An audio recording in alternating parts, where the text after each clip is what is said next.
Well, this morning, the Volo Museum is throwing it way back. They are putting together a show with the animatronic band from our childhoods. And Tim, as we were watching the band, we got the best preview ever just before we went to the break last time. And I was doing like all of the motions and making the clicking sounds.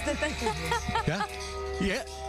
It's about 90% of it is working. It's a work in progress here, but it'll be ready on June 1st. You hear them fired up behind me. Now, you think of 80s, 90s bands, you think of Bon Jovi, maybe Van Halen, Metallica, but this band is the band that rocked us when we went to Showbiz Pizza Place back in the 80s and 90s. I would say more people have seen this band up close and personal than maybe any other band that we've ever seen. So it brings back a lot of nostalgia. Here to tell us about it again is Brian, who's the director of the museum here. Thanks for joining us, Brian. We appreciate it. Absolutely. Thanks for that comment.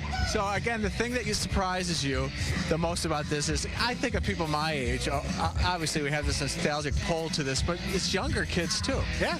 Well, everything's digital nowadays, so seeing the different, the movements and them actually coming to life, I don't know if that's the attraction or what it is, but yeah, the younger generation, 15 years old, younger, absolutely loves it.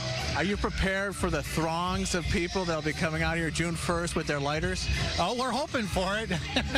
We got a lot of work to do between now and then, but I'm excited for it. It's an honor, really, to have the show here. It's one of two publicly on display, and it's going to be a lot of fun. And you had to work things out with the original creator of this to make sure you could do this, right? Correct. We needed to get a license for it, which it took a little bit of time because we had to figure out the right use for it to justify the the license. And we finally figured out how to do it with our concert in the park. Attract people where they can sit, they can have a snack, have a drink. We serve alcohol here too, so they can have an adult beverage and watch the band and get their lighters or their cell phones flying in the air.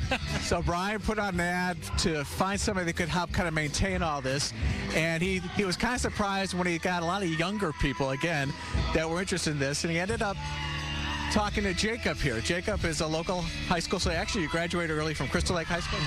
Yes, I did. So what drew you into this job? Well, I found the post on Facebook and Instagram and whatever, and what really started the obsession with this was my parents took me to Chuck E. Cheese as a kid, and in 2014 there's a game called Five Nights at Freddy's that was released, and that really sparked the interest in this, and that made me research more about it, and that made me find the Rock-afire Explosion and all that.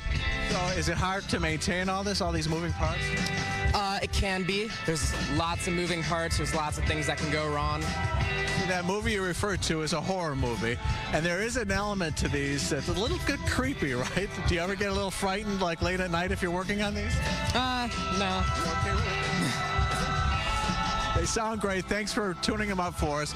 So the only one that's not performing right now is Mitzi. We're working on Mitzi and Looney Bird, but come June 1st, this place is going to be rocking, and you're going to need to get here early, I have a feeling, guys. Bring your lighters. I can't wait.